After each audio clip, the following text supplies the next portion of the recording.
Hello मेरे प्यारे दोस्तों, जितने भी हमारे भाई-बहन एसएससी जीडी 2026 के लिए तैयारी कर रहे हैं और जब वो मॉक टेस्ट लगाते हैं तो मॉक टेस्ट में उनका स्कोर 30 से 35 क्वेश्चन ही सही हो पाते हैं। वो कैसे 60 से 65 क्वेश्चन तक पहुँचे, आज की वीडियो में हम यही समझने वाले हैं। मैं आपको ऐसे 3 कीवर्ड बताऊँगा जो कि आपके स्कोर को बूस्ट करने में आपकी काफ़ी ज़्यादा मदद करने वाले हैं। आप वीडियो को लास्ट तक ज़रूर देखना, क्योंकि इसमें जो तीसरा मैं आपको कीवर्ड बताऊँगा वो काफ़ी ज़्यादा आपके लिए हेल्पफुल रहने वाला है। वो आपको ये बताएगा कि आपको मॉक टेस्ट देते समय क्या-क्या अप्रोच अपनानी है। ठीक है, तो आप वीडियो को लास्ट तक ज़रूर देखना। उससे पहले आप चैनल को सब्सक्राइब कर लीजिएगा, साथ ही वीडियो को लाइक करके ज़रूर जाना और कमेंट बॉक्स में आपका कोई भी डाउट बनता है, तो आप मुझसे ज़रूर पूछना। मैं आपका 100% जवाब दूँगा अगर आपका डाउट जेन्युइन है तो, ठीक है?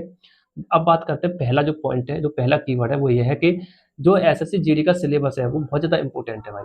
सिलेबस आपका कंप्लीट होना चाहिए। एक भी चैप्टर सिलेबस का आपका छूटना नहीं चाहिए। आपका मैथ, रीजनिंग, जीएस, हिंदी से एक भी चैप्टर नहीं छूटना चाहिए। आपके सारे के सारे चैप्टर आपके कवर होने चाहिए। सबसे मेन चीज़ यही है। अगर आपका अभी तक सिलेबस कंप्लीट नहीं है, तो आप सिलेबस को पहले कंप्लीट कर लीजिएगा, ठीक है? सिलेबस कंप्लीट हो गया, पहली बात होगी आपकी ये। अब दूसरा जो कीवर्ड है वो ये है कि जब आपका सिलेबस कंप्लीट हो जाता है, तब आपको करनी है प्रैक्टिस। आप प्रैक्टिस कैसे करेंगे, आप वो जान लीजिए। हम सब्जेक्ट वाइज़ बात करेंगे आपकी। पहली बात करते हैं मैथ की। मैथ की हम प्रैक्टिस कैसे करेंगे? देखो, यूट्यूब पर जो फ्री ऑफ कॉस्ट आपको प्रैक्टिस सेट मिल जाएँगे, जो कि बहुत सारे टीचर कराते हैं, जैसे राहुल तेवतिया सर, दीपक भाटी सर और भी टीचर्स हैं, जिससे आपका पढ़ने का मन करता है।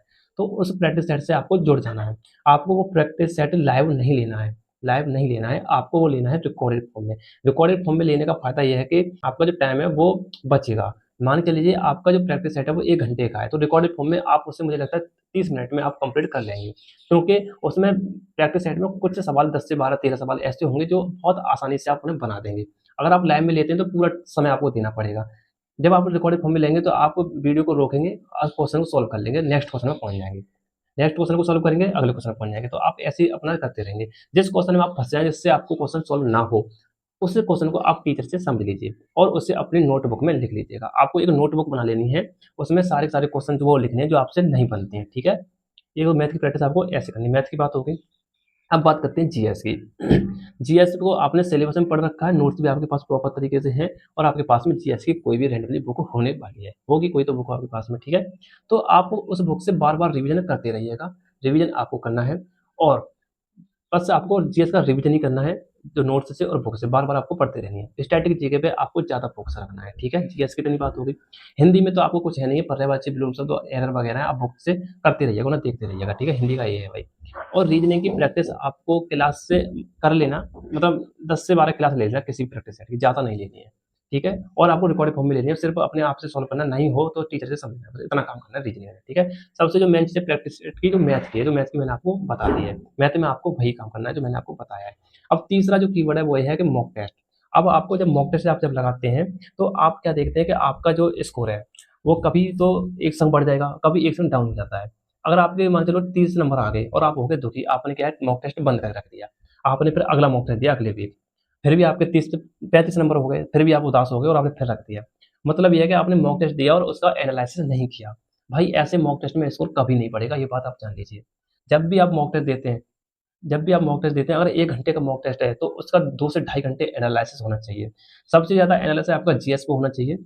जीएस के जितने भी क्वेश्चन आपके आए, जितने आपसे बने, जितने आपने छोड़े, जितने आपसे गलत हुए, उन सभी को अपनी कॉपी में लिखना है और सभी को आपको एनालाइज़ करना है, उसपे रिसर्च करनी है। गूगल से, जीपीटी से कर लो, उसपे क्वेश्चन डालो कि इससे रिलेटेड और कितने क्वेश्चन बन सकते हैं, इस टॉपिक से कितने क्वेश्चन एग्ज़ाम पूछे जा सकते हैं।